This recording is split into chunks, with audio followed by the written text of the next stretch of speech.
Hello students, welcome to digital platform of Winsome international school. आज हम पढ़ेंगे chemistry में क्लास 12 का चैप्टर नंबर 2 इलेक्ट्रोकेमिस्ट्री, इसका part number 5 conduction of electrolytic cell. अभी तक इस चैप्टर में आपने पढ़ा कि what is electrochemical cell and how it is work, and electrolytic cell क्या होता है उसके बारे में पढ़ा, इन दोनों में डिफरेंस देखा। आज हम पढ़ेंगे कि जो इलेक्ट्रोलाइटिक सेल होते हैं उनके अंदर कंडक्शन कैसे होता है। कंडक्शन मीन्स उनमें आयन और इलेक्ट्रॉन किस तरीके से मूव करते हैं, हम उसी के बारे में पढ़ेंगे। नाउ सबसे पहले रेजिस्टेंस ऑफ इलेक्ट्रोलाइटिक सेल, हम रेजिस्टेंस के बारे में पढ़ेंगे और उसके बाद कंडक्टेंस के बारे में पढ़ेंगे। रेजिस्टेंस में पढ़ेंगे रेजिस्टेंस क्या होता है, उसकी एसआई यूनिट क्या है, उसको कैसे मेजर किया जाता है, क्या उनके फॉर्मूला है, ओम्स लॉ, इसके बारे में पढ़ेंगे। स्पेसिफिक रेजिस्टेंस क्या होता है और क्या उसकी यूनिट होती है। तो सबसे पहले रेजिस्टेंस क्या है। रेजिस्टेंस का मतलब ही यही है कि कोई चीज फ्लो हो रही हो, उसके बीच में रुकावट पैदा कर दो। रेजिस्टेंस मीन्स आपको उसको किसी चीज को होने से रोकना है। यहाँ पे इलेक्ट्रोलाइटिक सेल की बात की जाती है तो यहाँ पर आयंस का फ्लो होता है, इलेक्ट्रॉन्स का फ्लो होता है। तो हम आयंस और इलेक्ट्रॉन्स के फ्लो को रोकना चाहते हैं तो उसी को ही हम क्या बोल देते हैं, resistance. Resistance is obstruction to the flow of electric current through the conductor, means conductor में से इलेक्ट्रिक करंट जब फ्लो होने रुक जाए, बंद हो जाए, कम हो जाए, तो उसी को ही हम क्या बोल देते हैं, रेजिस्टेंस, जिसे हम आर से रिप्रेजेंट करते हैं। और इसके कॉमन यूनिट क्या है यहाँ पर मेजर करने की, ओम। और एसआई यूनिट जो होती है वो kilogram metre square cement cube plus upon S cube A square. It can be measured with the help of Wheatstone bridge. आगे ही हम पढ़ेंगे इसमें ही कि Wheatstone bridge क्या होता है, कैसे उसकी वर्किंग होती है और कैसे हम रेजिस्टेंस फाइंड आउट करते हैं। R is directly proportional to L। दो कंसेप्ट दिए गए, ये कंडक्टर है, कंडक्टर की लेंथ क्या होती है, L, और इसका क्रॉस सेक्शन एरिया, एरिया क्या हो जाता है, A, कैपिटल A। जब रेजिस्टेंस की बात करते हैं तो जितना लंबा वायर होगा उतनी ज्यादा रेजिस्टेंस होगी, और क्रॉस सेक्शन एरिया जितना ज्यादा होगा उतना ही कम रेजिस्टेंस होगा। यानी R proportional to L, L बढ़ेगा तो R की वैल्यू बढ़ेगी। R inversely proportional to cross section area. हमारे पास दो चीज है, क्रॉस सेक्शन एरिया अगर बढ़ता है तो रेजिस्टेंस की वैल्यू कम होती है, means electric current easily flow होगा, और अगर लेंथ इंक्रीज होती है तो रेजिस्टेंस भी इंक्रीज होता है। इन दोनों को अगर एक साथ मर्ज कर दिया जाए, means R is proportional to L and R is inversely proportional to A, तब हमारे पास एक फॉर्मूला बनता है R is proportional to L upon A। L क्या है, लेंथ ऑफ कंडक्टर, A क्या है, cross section area of conductor. और जैसे कि आप जानते हैं प्रोपोर्शनलिटी का साइन हटाते कोई कांस्टेंट आएगा, this constant is rho, means R is equal to rho L upon A। It is very important formula resistance के लिए, क्योंकि ये फॉर्मूला आपके कई जगह काम आएगा, तो आपको इसको ध्यान रखना होगा। और ये जो रो होता है इसी को ही हम क्या बोलते हैं, रेजिस्टिविटी या स्पेसिफिक रेजिस्टेंस, और इसकी यूनिट क्या होती है, ओम इनटू मीटर। देखिए इसकी यूनिट कैसे निकालते हैं, आपको आर की यूनिट निकालनी है, ओम। आर की यूनिट क्या है, ओम है। और आपको अगर रो की यूनिट निकालनी पड़े तो आपके पास R इज इक्वल टू क्या है, rho L upon A।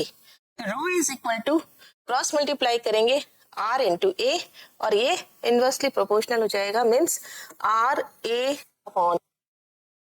R की क्या यूनिट होती है, A की क्या यूनिट है, centimetre square, metre into metre, और लेंथ की क्या यूनिट होती है, मीटर। जो चीजें कैंसिल आउट हो रही है वो कैंसिल आउट कर दिया, और आपके पास क्या यूनिट बच गई, ओम इंटू मीटर। ये यहाँ लिखा है, SI unit of rho means specific resistance is equal to ohm into metre. SI unit क्या होती है? Ohm into metre. लेकिन बहुत जगह हम इसको मीटर की जगह सेंटीमीटर में यूज करते हैं, क्लियर? बट SI यूनिट क्या कहेंगे तब इसकी आएगी ओम इंटू मीटर। और जब हमें रेजिस्टेंस की निकालनी पड़ेगी तो kilogram metre square upon S cube A square, ये इसकी यूनिट होगी।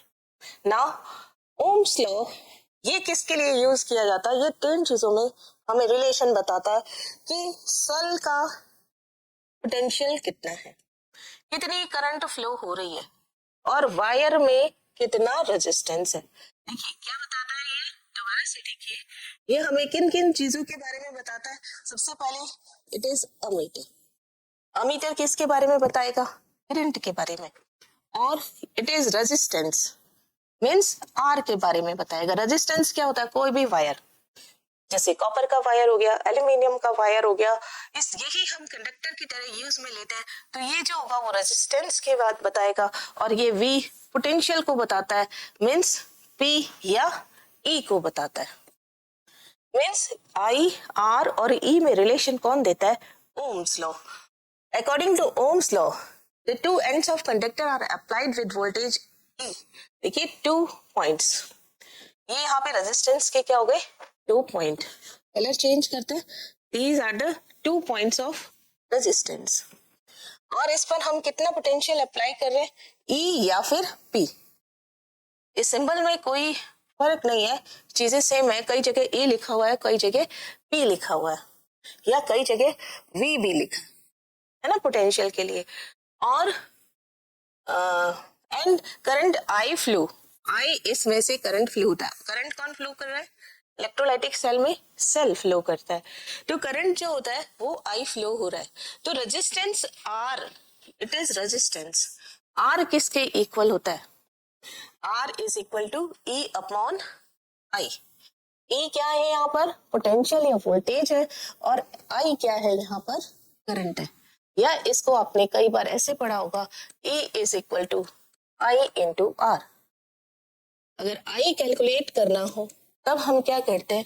E upon R। ये तीनों फॉर्मूले जो है वो ओम्स लॉ से डिराइव हुए हैं। 1 फॉर्मूला, 2 फॉर्मूला एंड 3 फॉर्मूला। ये तीनों ही ओम्स लॉ का ही डेरिवेशन है। सेल है, की है, रियोस्टेट से वैल्यू चेंज करते हैं हम रेजिस्टेंस की, और एक करंट है, फ्लो होता है इनमें से, या करंट कितना फ्लो हो रहा है उसको मेजर किया जाता है, पोटेंशियल कितना है उसको V से मेजर किया जाता है, और रेजिस्टेंस को चेंज करते हैं हम रियोस्टेट से। तो यहाँ पर V, I और R या E, I और R में रिलेशन कौन देता है? Ohm's law. यानी R के लिए हम 2 चीजें फाइंड आउट करते हैं। R is proportional to rho L upon A, है ना, कंडक्टर की लेंथ और अपॉन एरिया। और दूसरा क्या करते हैं, अगर करंट फ्लो हो रहा है किसी भी कंडक्टर से तो रेजिस्टेंस क्या होता है? कितना वोल्टेज है, कितना पोटेंशियल है, अपॉन I कितना है। नाउ इसी रेजिस्टेंस से हम क्या डिराइव करते हैं? कंडक्टेंस। रेजिस्टेंस का रिवर्स ही कंडक्टेंस होता है। कंडक्टेंस मींस आयंस का फ्लो होना, इलेक्ट्रॉन्स का फ्लो होना, इजीली करंट का फ्लो होना, इट इज कंडक्टेंस। और रेजिस्टेंस क्या था? इसका उल्टा, बहने से रोकना। मींस आपके इलेक्ट्रिक करंट में कितनी रेजिस्टेंस है, कितना फ्लो होने में उसको तकलीफ हो रही है, इट इज रेजिस्टेंस। और कंडक्टेंस क्या? इसका उल्टा, कितना आसानी से फ्लो हो रहा है electric current, it is conductance. It means it is reciprocal of resistance, it is opposite of resistance. Electric current, the conductance को किससे रिप्रेजेंट करते हैं? G से, of an electrolytic solution. Electrolytic solution कौन से होते हैं? सारे आयनिक साल्ट वाले सोल्यूशन जो वाटर में सोल्यूबल होते हैं वो एक्वस सोल्यूशन में आयंस देते हैं, और ऐसे सारे आयंस जब इनमें इलेक्ट्रिक करंट फ्लो होगा तो वो अपोजिटली चार्ज इलेक्ट्रोड की ओर मूव करते हैं। तो ऐसे सारे सोल्यूशन क्या कहलाते हैं? Electrolytic solution. Conductance of an electrolytic solution is ability of sample to conduct an electric current. Means कोई भी इलेक्ट्रिक करंट कितनी आसानी से कंडक्टर से फ्लो होती है या इलेक्ट्रोलाइटिक सोल्यूशन से फ्लो होती है, it is conductance. It is reciprocal of resistance.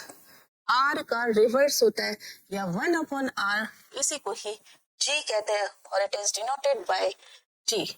Unit of conductance, unit of resistance ohm, unit of resistance ohm, in conductance ohm inverse या मोह, मोहज नहीं होता, मोह होता है, एस नहीं लगाते है ना, मोह. SI unit of conductance, SI unit क्या होती है? एसआई यूनिट होती है सीमेन और इसको कैपिटल एस से रिप्रेजेंट किया जाता है. ओके नाउ अभी हमने क्या पढ़ा? R is proportional to L, inversely proportional to cross section area. और जी क्या होता है? 1/r. 1 नहीं, 1/r. आर क्या था आपके पास में? R is equal to rho L upon A. आर की जगह आप क्या रख रहे हो? रो एल अपॉन ए. ए ऊपर चला गया. अब 1/रो जो था इसी को ही क्या बोल दिया? कप्पा. 1/रो, 1/रो इसी को ही क्या बोलते हैं हम? कप्पा. तो इसका क्या हो गया? G is equal to kappa A upon L. क्या हो गया यहाँ पे formula? G is equal to kappa A upon L. This is very important formula for conduction. Now जैसे हमने रो को रिप्रेजेंट किससे किया? रेजिस्टिविटी से, स्पेसिफिक रेजिस्टेंस से, ऐसे ही हम कप्पा को किससे रिप्रेजेंट करते हैं? कंडक्टिविटी से, है ना, रिप्रेजेंटेड बाय कप्पा और स्पेसिफिक कंडक्टेंस. इस कप्पा को ही आप क्या बोलेंगे? Specific resistance, sorry conductance. Kappa को क्या बोलते हैं? Specific conductance. और रो को क्या बोलते हैं हम? Specific resistance. यूनिट देखिए इसमें, unit of conductivity SI unit siemens metre inverse. परंतु हम इसमें ध्यान रखेंगे हमेशा, यूज क्या लेंगे, ये बहुत जगह काम आएगा. तो यूज में क्या लेते हैं? सीमेन सेंटीमीटर इनवर्स. परंतु एसआई यूनिट अगर आपसे कोई पूछेगा तो एसआई सीमेन मीटर इनवर्स होता है. लेकिन अगर न्यूमेरिकल प्रॉब्लम में देखनी पड़ती है तो हम सीमेन सेंटीमीटर इनवर्स यूज करते हैं. अब इसकी वैल्यू किस पर डिपेंड करती है? मैग्नीट्यूड ऑफ कंडक्टिविटी, यानी कितना कंडक्टेंस शो करेगा, कितनी कंडक्टिविटी शो करेगा, इसकी वैल्यू जो है वो किस बात पे डिपेंड करती है? कि मटेरियल कैसा है, टेम्परेचर पे, कौन से टेम्परेचर पर रिएक्शन हो रही है, और अगर कोई गैस है तो प्रेशर कितना है. इस बात पे डिपेंड करेगा कि कंडक्टिविटी कितनी है, कम है या ज्यादा है. ओके नाउ जितने भी मटेरियल्स होते हैं उनका classification on the basis of conductivity. Means पूरे जो भी चीज आपको दिखाई दे रही है सराउंडिंग है, उनमें कंडक्टिविटी के बेस पर, मैग्नीट्यूड के, उसके मैग्नीट्यूड के बेस पर उन मटेरियल्स को हम कैसे क्लासिफाई कर सकते हैं उसके बारे में देखते हैं. 3 तरीके से इसको क्लासिफाई कर सकते हैं. First one is conductor, second one is insulator and last semiconductor. और एक और होता है that is the super conductor. Means mainly broadly हम 3 में डिवाइड करते हैं, conductors, insulators and semiconductors. Conductors कौन होते हैं? जिनमें से इलेक्ट्रिसिटी फ्लो हो जाती है, जिनको छूने पे हमें करंट लगता है, तो वो सब क्या होते हैं? Current conductors. अब इनमें कंडक्टर्स कौन कौन से होते हैं? First metal, alloy, solution of ionic salt, acids and base. चाहे वो स्ट्रॉन्ग है चाहे वो वीक है. देखिए इनमें से जो मेटल और एलॉय होते हैं ये क्या कहलाता है? Metallic conductor. या हम इसको क्या बोलते हैं? आयनिक कंडक्टर. आयनिक नहीं, इलेक्ट्रॉनिक कंडक्टर. क्योंकि मेटल क्या होते हैं? जो इजीली अपना इलेक्ट्रॉन दे दे, और इलेक्ट्रॉन देगा तो इलेक्ट्रॉन फ्लो करेगा, इलेक्ट्रॉन फ्लो करेगा तो करंट होगा. इट मींस ऐसे मेटल्स जो होते हैं वो क्या कहलाते हैं? Metallic conductor. और उनमें से कौन फ्लो करता है? इलेक्ट्रॉन. तो इसे हम बोल देते हैं करंट किसकी वजह से फ्लो हो रही है? इलेक्ट्रॉन की वजह से फ्लो हो रही है. इसलिए ये सब क्या होता है? Metallic conductor. Now second one कौन है? Solution of ionic salt, acids और बेस. इनमें क्या होता है?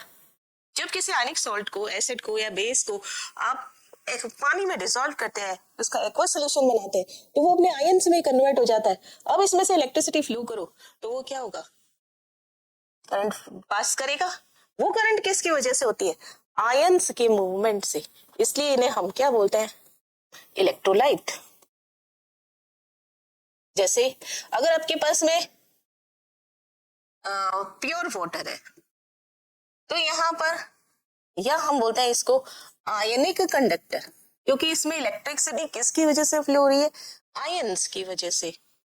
अगर मैं यहाँ पर प्योर वाटर की बात करूं जिसका pH 7 है, वो क्या होता है?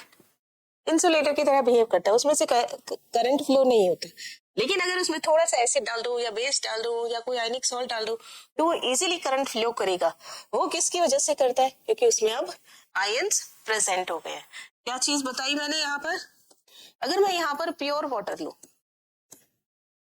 इन pure water means, pure water का मीनिंग क्या है? pH कितना होना चाहिए? 7।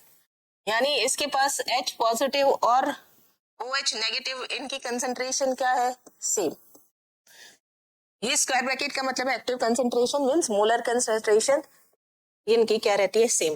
There is no flow of current, current का फ्लो नहीं करेगा। बहुत ही इंपॉर्टेंट बात है ये, इसे आपको ध्यान रखना। अगर प्योर वाटर है जिसका pH 7 है, number of OH ion and H plus equal है, तो no flow of current means वो किसकी तरह बिहेव कर रहा है? इंसुलेटर की तरह बिहेव करता है। नाउ एड सम सॉल्ट और एसिड और बेस, चाहे आप HCl डालिए, H2SO4 डालिए या NaOH डालिए या NaCl डालिए, इसमें क्या चेंज होगा?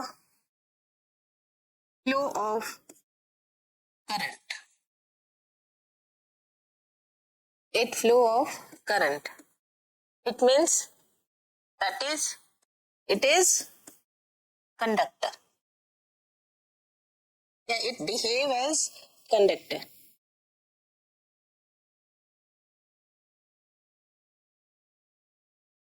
ओके तो यहाँ पर ये किसकी तरह बिहेव करने लग गया? कंडक्टर की तरह बिहेव करने लग गया। जैसे ही आपने इसमें एसिड या बेस की कुछ ड्रॉप्स या सॉल्ट कुछ ऐड किया, वैसे ही ये कंडक्टर की तरह बिहेव करने लग गया। और यानी ये कैसी कंडक्टिविटी शो करेगा? आयनिक कंडक्टिविटी या इलेक्ट्रोलाइटिक कंडक्टर की तरह बिहेव करेगा। नाउ कुछ नॉन मेटल्स भी होते हैं। नॉन मेटल्स मोस्टली क्या होता है कि जो कि इंसुलेटर की तरह बिहेव करते हैं, मीन्स हमारे पास एयर है तो वो इंसुलेटर की तरह बिहेव करेगी।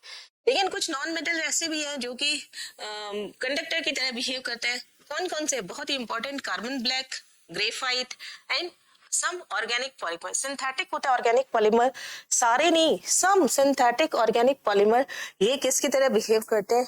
कंडक्टर की तरह।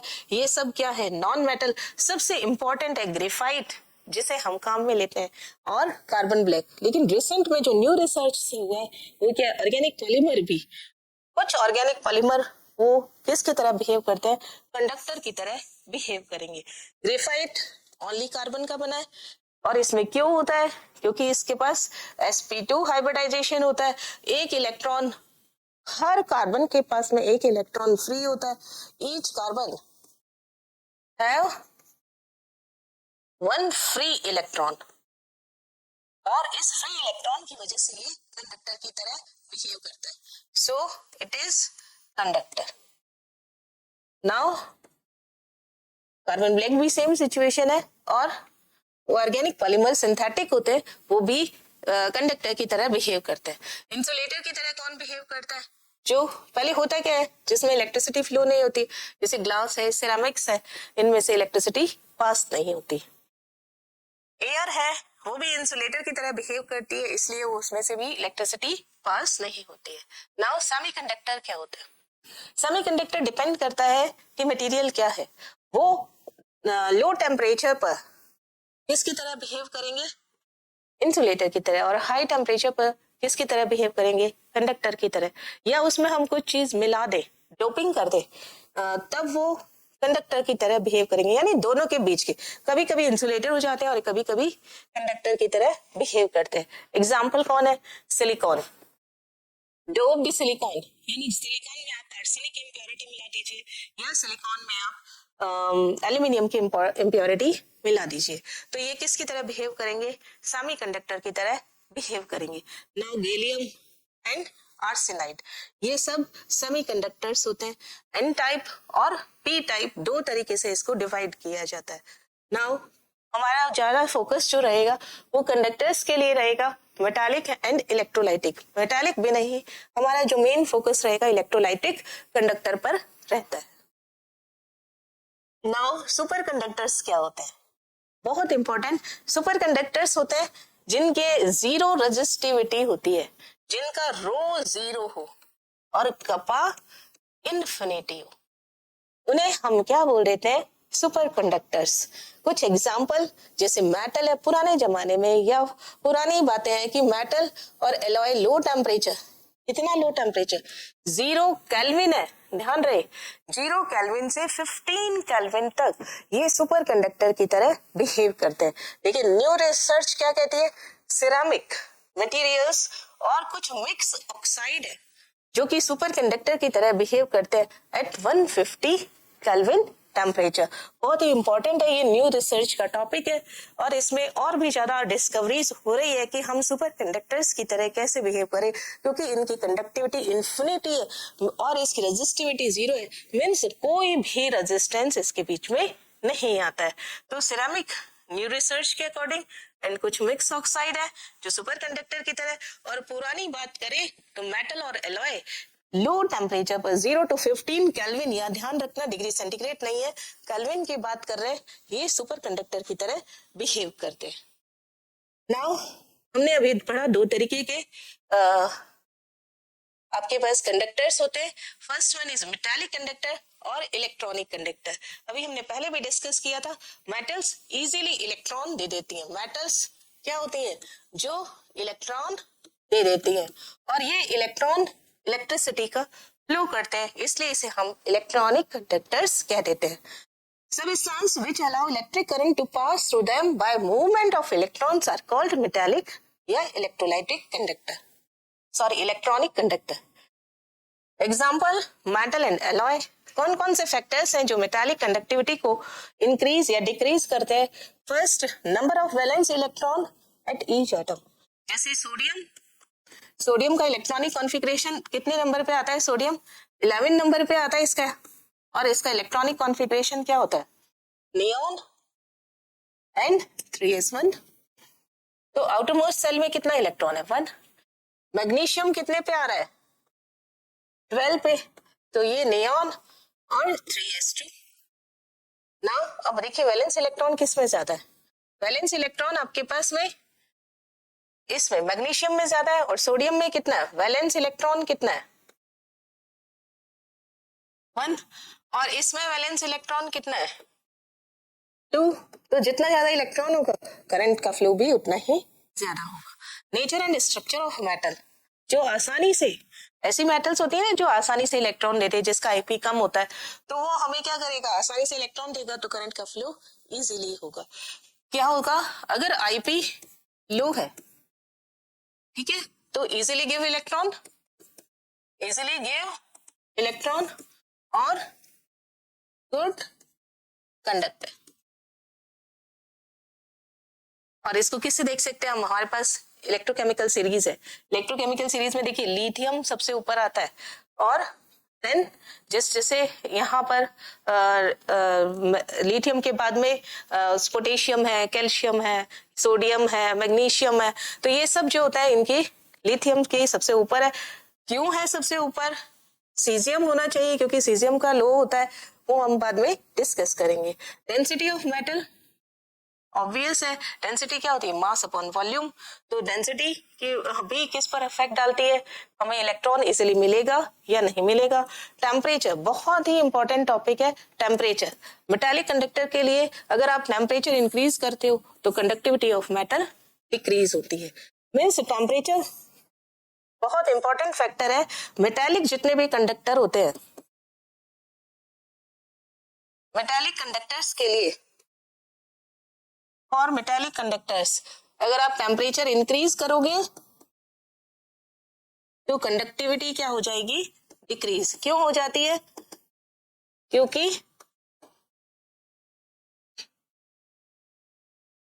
ये ग्रुप बना लेते हैं और जंप नहीं कर सकते या फ्री नहीं रह सकते ऑन इंक्रीजिंग टेम्परेचर। इस वजह से कर्नेल बना लेते हैं, ग्रुप बनाना मतलब कर्नेल बना लेते हैं, इस वजह से ये इनकी कंडक्टिविटी कम हो जाती है। Now second one is electronic conductor. क्या होता है इलेक्ट्रोलाइटिक कंडक्टर या इलेक्ट्रोलाइट्स, जिसमें आयंस की वजह से इलेक्ट्रिसिटी फ्लो होती है, उन्हें हम बोलते हैं electrolytic conductors. Substance which allow the passage of electricity due to free ions. They pass electricity only in fused states, यानी सॉलिड स्टेट में वो इलेक्ट्रिसिटी को पास नहीं करते, या फिर इनके एक्वस सॉल्यूशन में they undergo chemical decomposition, so they called electrolytic conductors. They do not pass electricity in solid state. Aqueous NaCl solution या aqueous solution of acid, base and salt, they are the electrolytes.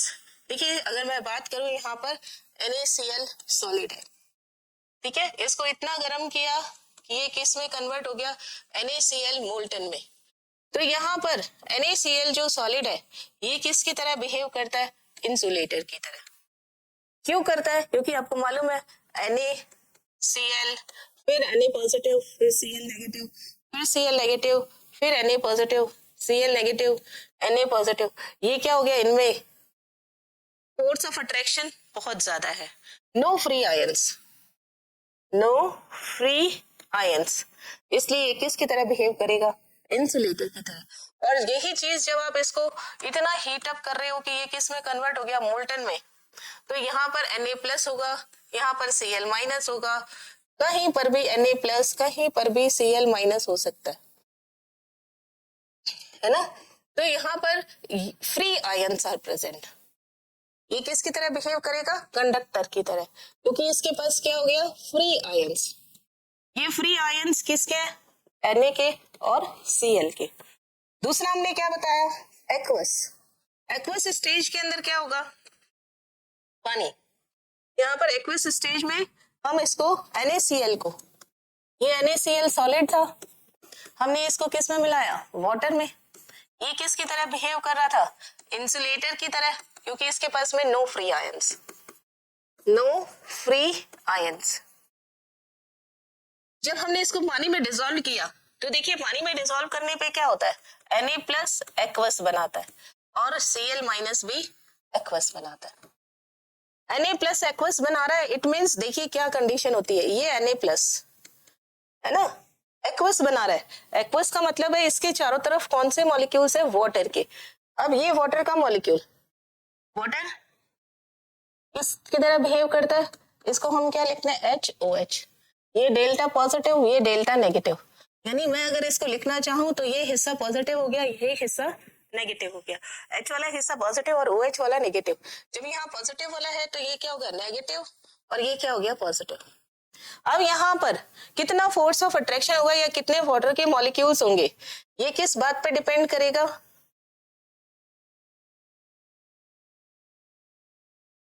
1 2 3 4 5 6, ये negative ये positive ये negative ये positive ये positive ये negative ये positive ये negative, ये सॉल्वेशन हो जाता है। और ये क्या बन गया, यहाँ पर सॉल्वेटेड आयन बन गया, सॉल्वेटेड आयन। अब ये सॉल्वेटेड आयन क्या होगा, मूव करेगा, है ना। इसी तरीके से Cl माइनस है, Cl माइनस भी क्या हो गया, ये Cl माइनस, और अब इसके पास वाटर मॉलिक्यूल अट्रैक्ट होंगे, 1 2 3 4 5 और 6, है ना, इसका कोऑर्डिनेशन नंबर 6 होता है। अब माइनस के पास कौन सा हिस्सा आएगा, प्लस, ये क्या है, यहाँ पर वाटर की तरह बिहेव, वो डाइपोल की तरह बिहेव करेगा, ये पॉजिटिव ये negative, positive negative positive negative. जब तक कि इस नेगेटिव को ये कंप्लीटली सेटिस्फाई नहीं कर देते तब तक यहाँ पर कौन अट्रैक्ट होता रहेगा, वाटर मॉलिक्यूल अट्रैक्ट हो जाएगा। जब ये 6 हो गए तो ये यहाँ पे भी क्या बन गया, सॉल्वेटेड आयन, सॉल्वेटेड, क्योंकि सॉल्वेंट इसके साथ में है ना, तो सॉल्वेटेड आयन। अब ये आयंस क्या करेंगे, फ्रीली मूव करेंगे, ये भी क्या करेगा, फ्रीली मूव करेगा, और जब ये मूव करेगा तो करंट फ्लो होगी। यही चीज यहाँ पर बताई गई है कि जो इलेक्ट्रोलाइटिक सेल होते हैं जिसमें से electrolytic cell flow of ions होता है। फ्यूज स्टेज में ओनली Na+Cl-। ये कौन है? Na+, और ये वाला कौन सा? Cl-। सब Na+Cl- है। और एक्वस सॉल्यूशन में सॉल्वेटेड आयंस होते हैं, यानी इनका क्या होगा? Chemical decomposition. तो इसे क्या बोल दिया हमने? Electrolytic conductors. सॉलिड स्टेट होगा, कोई फ्री आयन नहीं है, इंसुलेटर की तरह बिहेव करेंगे। चाहे एसिड का सोल्यूशन हो, बेस का सोल्यूशन हो, सॉल्ट का सोल्यूशन हो, एक्वस सोल्यूशन ही लेना है हमें। और एक्वस सोल्यूशन लेने की वजह से ये आयंस में कन्वर्ट हो जाते हैं, केमिकल डिकम्पोजिशन हो जाता है और मूवमेंट करते हैं, और मूवमेंट की वजह से इलेक्ट्रिक करंट फ्लो होती है। क्लासिफिकेशन देखिए, दो तरीके के होंगे, स्ट्रॉन्ग इलेक्ट्रोलाइट और वीक इलेक्ट्रोलाइट। स्ट्रॉन्ग इलेक्ट्रोलाइट कौन होते हैं? जो कंप्लीटली डिसोशिएट हो जाते हैं, 100% डिसोशिएशन होगा। वीक कौन होते हैं? इनमें 100% डिसोशिएशन नहीं होता। They are 100% ionised in aqueous solution. Strong acid है, स्ट्रॉन्ग बेस है। Strong acid weak base type salt है, weak acid strong base type salt है, या strong acid strong base type salt है। ये सब क्या होते हैं? स्ट्रॉन्ग इलेक्ट्रोलाइट होते हैं, यानी 100% आयोनाइज्ड होंगे। नाउ वीक इलेक्ट्रोलाइट क्या होता है? They are less than 100% ionised in aqueous solution. Weak acid और वीक बेस टाइप जो सॉल्ट होते हैं उन्हें हम क्या बोल देते हैं? Weak electrolyte. ये किस किस बात पे डिपेंड करते हैं? Factors affecting conductivity of electrolytic cell या इलेक्ट्रोलाइट्स। Interionic attraction. देखिए, इंटरआयनिक अट्रैक्शन अभी हमने जैसे एक एग्जांपल दिया था NaCl का। यहाँ पे अगर ये इंटरआयनिक अट्रैक्शन बहुत ज्यादा है, जैसे NaCl है, ये फोर्स ऑफ अट्रैक्शन बहुत ज्यादा है, तो जब आप पानी में इसको घोलेंगे या एक्वस सॉल्यूशन जब आप बनाएंगे, तब ये फोर्स ऑफ अट्रैक्शन ज्यादा होने की वजह से ब्रेक डाउन नहीं होगा। ब्रेक डाउन नहीं होगा तो फ्री आयन नहीं बनेंगे, आयन नहीं बनेंगे तो कंडक्टिविटी कम होगी। यही चीज यहाँ बताया, सॉल्यूट के लिए बताया कि conductivity is inversely proportional to interionic attraction. It means interionic attraction ज्यादा होगा तो कंडक्टिविटी कम होगी, और इंटरआयनिक अट्रैक्शन कम होगा तो कंडक्टिविटी ज्यादा होगी। ये किसके बीच में अट्रैक्शन को बताता है? सॉल्यूट एंड सॉल्यूट के बीच के अट्रैक्शन को बताता है। नाउ इंटरआयनिक अट्रैक्शन अगर ज्यादा हो गया तो सॉल्वेशन, अगर पानी में घोला, देखिए ये तो हम मोल्टन की बात करते हैं, अगर हमने वाटर में इसको डिसॉल्व किया तो सॉल्वेशन एनर्जी अगर ज्यादा हो गई तो घुलेगा, है ना? फोर्स ऑफ अट्रैक्शन कम हो जाएगा तो सॉल्यूट डिसॉल्व हो जाएगा सॉल्वेंट पे। अगर सॉल्वेशन एनर्जी कम हो गई और अट्रैक्शन फोर्स ज्यादा हो गया बिटवीन सॉल्यूट पार्टिकल्स या सॉल्यूट आयंस, तो वो पानी में डिसॉल्व ही नहीं होगा। डिसॉल्व नहीं होगा तो इंसुलेटर की तरह बिहेव करेगा। नाउ सॉल्वेशन ऑफ आयंस, ये पीछे हमने बताया, it is solvation of ions, solvated ions. अब देखिए, कोई भी आयन अगर छोटा है, Na+ का साइज जो है वो छोटा है, तो वो क्या करेगा? ज्यादा वाटर के मॉलिक्यूल्स को अट्रैक्ट करेगा। अगर कोई साइज बड़ा है तो वाटर के मॉलिक्यूल्स को क्या करेगा? कम अट्रैक्ट करेगा। जैसे अगर मैं यहाँ बात करूं Na+ की, Li+ की, यहाँ अगर मैं बात करती हूँ Li+ की, और दूसरी बात करती हूँ मैं यहाँ पर Cs+ की, ये क्या है? एक्वस, ये भी क्या है? एक्वस। मीन्स दोनों ही क्या है? सॉल्वेटेड आयंस है। इलेक्ट्रोकेमिकल जो सीरीज होती है उसमें लिथियम सबसे फर्स्ट क्यों हो गया, जबकि CS का तो IP सबसे कम है?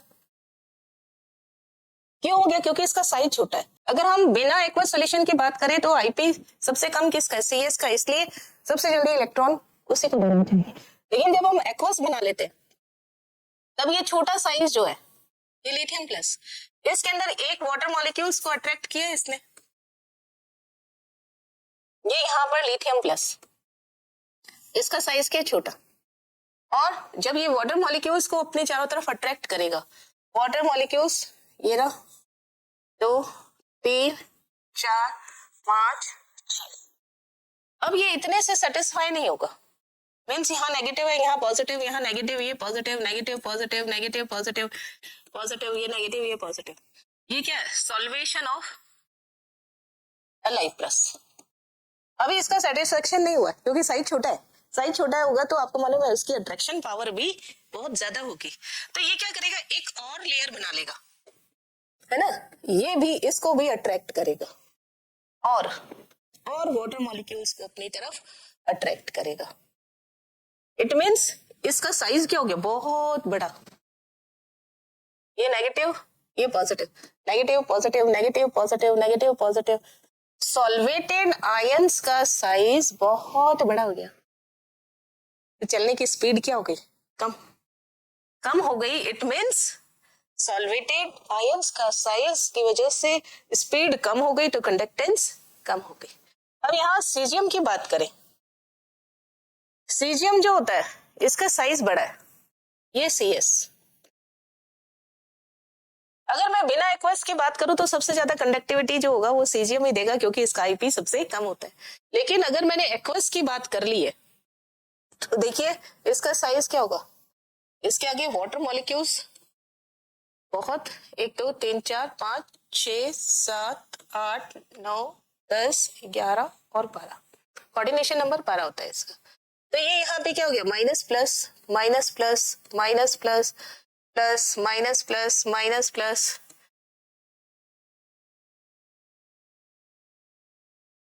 अब इसका साइज क्या हो गया, छोटा हो गया। किससे, लिथियम का साइज छोटा था लेकिन सॉल्वेटेड आयन का साइज क्या हो गया, बड़ा।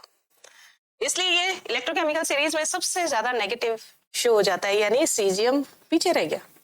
ये यहाँ पे क्या है, सॉल्वेशन ऑफ CS+। अब इसका सॉल्वेटेड आयन का साइज क्या है, size of solvated ion, solvated caesium plus ion, caesium plus ion. और दूसरी तरफ मैं क्या बात कर रही हूँ, size of solvated lithium plus ion. किसका साइज छोटा होगा, सीजियम का। जिसका साइज छोटा होगा वो तेजी से मूव करेगा, तेजी से मूव करेगा तो कंडक्टेंस उसकी क्या हो गई, ज्यादा। सो ये क्या होगा, इजीली मूव, यानी कंडक्टिविटी ज्यादा होगी, कंडक्टिविटी हाई होगी। और इसमें क्या होता है, ये क्या करेगा, साइज बड़ा हो गया तो ये क्या हो गया, इसकी कंडक्टेंस कम हो गई, डिक्रीज। ये धीरे चलेगा, ये तेज चलेगा। इट मीन्स अगर साइज छोटा होगा आयन का, सॉल्वेटेड आयन का साइज बड़ा हो जाएगा और वो धीरे चलेगा। अगर आयन का साइज बड़ा होगा जो सॉल्वेटेड आयन का साइज छोटा हो जाएगा और वो तेजी से मूव करेगा, उसकी कंडक्टिविटी ज्यादा होती है। दूसरी बात, अगर H+ और OH- आयन है तो ये दोनों ही आयन, ये तो चलते हैं सीधे ऐसे, कोई भी आयन, एनी आयन, ये कैसे मूव करते हैं, मूव 1 by 1, है ना। और जबकि H+ and OH- ion jump, so move very fast. अगर हम किसी भी आयन से H+ और OH- को कंपेयर करें तो वो बहुत तेजी से चलते हैं क्योंकि वो ऐसे छलांगे मार मार के चलते हैं, जबकि बाकी आयन है वो धीरे धीरे धीरे धीरे चलेंगे। नाउ फर्स्ट आप समझ आ गया इंटर आयनिक अट्रैक्शन, सेकंड भी आपको क्लियर हो गया सॉल्वेटेड आयन। ये क्या कह रहा है, inter ionic attraction is weak than ion, और सॉल्वेंट अट्रैक्शन की बात कर रहा है, ये स्ट्रांग हो जाएगा, मोर सॉल्वेशन, एनर्जी रिलीज, तो solution become strong electrolyte. Strong electrolyte का मतलब कंडक्टेंस ज्यादा होगी। अगर अट्रैक्शन फोर्स यहाँ पर बहुत ही, अट्रैक्शन फोर्स अगर बहुत ही स्ट्रांग है, साइज ऑफ आयन बहुत बड़ा है, speed of ion is slow and electrolyte becomes week. Size of ion किस बात पे डिपेंड करेगा, सॉल्वेटेड आयन की हम बात करेंगे। Now next, viscosity. विस्कोसिटी किसकी बात करता है, सॉल्वेंट और सॉल्वेंट की, सॉल्वेंट और सॉल्वेंट की बात करता है, इंटरेक्शन की। सॉल्वेंट सॉल्वेंट इंटरेक्शन ज्यादा होगा तो भैया घुलेगा नहीं तो कंडक्टिविटी क्या हो जाएगी, कम। नाउ कंसंट्रेशन की बात करते हैं, अगर ज्यादा कंसंट्रेशन हो जाएगी तो खुद पास पास में हो जाएंगे सॉल्यूट के मॉलिक्यूल्स, तो इसमें कंडक्टिविटी कम हो जाएगी। अगर लेस कंसंट्रेशन या डाइल्यूशन की बात करते हैं, वेरी इंपॉर्टेंट क्योंकि डाइल्यूशन का टॉपिक आपके है, तो अगर लेस कंसंट्रेशन होगी तो डाइल्यूशन ज्यादा होगा तो उसकी कंडक्टिविटी भी ज्यादा होगी। अगर आपसे कहा जाए कि NaCl का सोल्यूशन बनाना है, एक 10 m का एक 1 m का है, तो किसकी कंडक्टिविटी ज्यादा होगी, 1 m की ज्यादा होगी क्योंकि वो 100% आयोनाइज हो जाता है डाइल्यूशन करने पर। Now on dilution degree of dissociation increases. अब सबसे बड़ी बात होती है टेम्परेचर की। मेटालिक में भी हमने देखा टेम्परेचर आपने इंक्रीज किया तो मेटालिक कंडक्टर की कंडक्टिविटी कम हो जाती है, लेकिन इलेक्ट्रोलाइट में ऐसा नहीं होता। आप टेम्परेचर इंक्रीज करो, जैसे आपको NaCl डिसॉल्व करना है तो NaCl डिसॉल्व करना अगर हॉट वाटर में करोगे तो NaCl इजीली डिसॉल्व होगा, और अगर कोल्ड वाटर में करोगे तो वो थोड़ा सा धीरे डिसॉल्व होगा। क्यों होगा डिसॉल्व धीरे होगा? तो नंबर ऑफ आयंस कम होंगे, कंडक्टिविटी क्या हो जाएगी? कम हो जाएगी। हॉट वाटर होगा तो नंबर ऑफ आयंस ज्यादा होंगे, उसकी कंडक्टिविटी ज्यादा होगी। देखिए, on increasing temperature kinetic energy of ions increases, degree of dissociation increases, so conductivity increases. Very important, electrolytic अगर कंडक्टर है तो टेम्परेचर अगर आप इंक्रीज करोगे तो कंडक्टिविटी इंक्रीज हो जाएगी। Okay, now difference metallic and electrolytic conductor. अभी हमने पढ़े दोनों कंडक्टर्स के बारे में। तो सबसे पहले है फ्लो ऑफ इलेक्ट्रिसिटी। मेटालिक में किसकी वजह से होती है? इलेक्ट्रॉन्स की वजह से। इलेक्ट्रोलाइटिक में आयंस की वजह से होती है। केमिकल चेंज, इसमें कोई केमिकल चेंज नहीं होता, सिर्फ flow of electricity due to flow of ions, sorry flow of electrons. Chemical decomposition होता है, इसमें कोई डिकम्पोजिशन नहीं होता है, इलेक्ट्रॉन्स चलते हैं बस। और यहाँ पे क्या होगा? NaCl टूट जाएगा Na प्लस में और Cl माइनस में। फ्लो ऑफ मैटर, कोई मैटर का फ्लो नहीं होता। यहाँ पे तो आयंस जा रहे हैं ना, Na प्लस जाएगा, Cl माइनस जाएगा, तो वो क्या हो गया? Ions move towards opposite electrodes, इसलिए cations moves towards cathode, anions moves towards anode. तो करंट का फ्लो जो हो रहा है वो कैटायन और एनायन के मूवमेंट की वजह से हो रहा है, इसलिए इसी को बोलते हैं flow of matter. Effect of temperature, temperature अगर इंक्रीज करोगे वाइब्रेशन इंक्रीज हो जाएगा, रेजिस्टेंस इंक्रीज हो जाएगा और कंडक्टिविटी डिक्रीज हो जाएगी, यानी कर्नेल बन जाते हैं। कर्नेल बनने की वजह से इसके अंदर कंडक्टिविटी डिक्रीज हो जाती है, आपस में पास पास आ गए हैं इलेक्ट्रॉन्स, एक ही जगह इकट्ठा हो गए तो वाइब्रेशंस होने की वजह से रेजिस्टेंस बढ़ जाता है और कंडक्टिविटी कम हो जाती है। लेकिन इसमें क्या होता है, अगर इलेक्ट्रोलाइटिक के अंदर इंक्रीज करोगे temperature, degree of dissociation, kinetic energy increase हो जाएगी, आयंस की डिग्री ऑफ डिसोसिएशन इंक्रीज हो जाएगा और कंडक्टिविटी इंक्रीज हो जाएगी। एग्जांपल, कोई भी मेटल है, एलॉय है, वो सब क्या होता है? Metallic conductor. और कोई भी सॉल्ट है, एसिड है, बेस है, वो सब क्या होता है? आपके पास इलेक्ट्रोलाइटिक कंडक्टर। तो आज के सेशन में हमने मेटालिक कंडक्टर्स के बारे में, इलेक्ट्रोलाइटिक कंडक्टर के बारे में, उसके कंडक्टेंस के बारे में पढ़ा। नेक्स्ट सेशन में हम देखेंगे कि कितने टाइप के कंडक्टिविटी होती है, मीन्स मोलर कंडक्टिविटी कैसे होती है, स्पेसिफिक कंडक्टिविटी का डाइल्यूशन पे क्या इफेक्ट पड़ता है, मोलर कंडक्टिविटी का डाइल्यूशन पे क्या इफेक्ट पड़ता है, और नॉर्मल कंडक्टिविटी यानी इक्विवेलेंट कंडक्टिविटी का डाइल्यूशन करने पर क्या इफेक्ट पड़ेगा। ये सब चीजें हम नेक्स्ट सेशन में पढ़ेंगे। आज के सेशन में इतना ही। Thank you so much.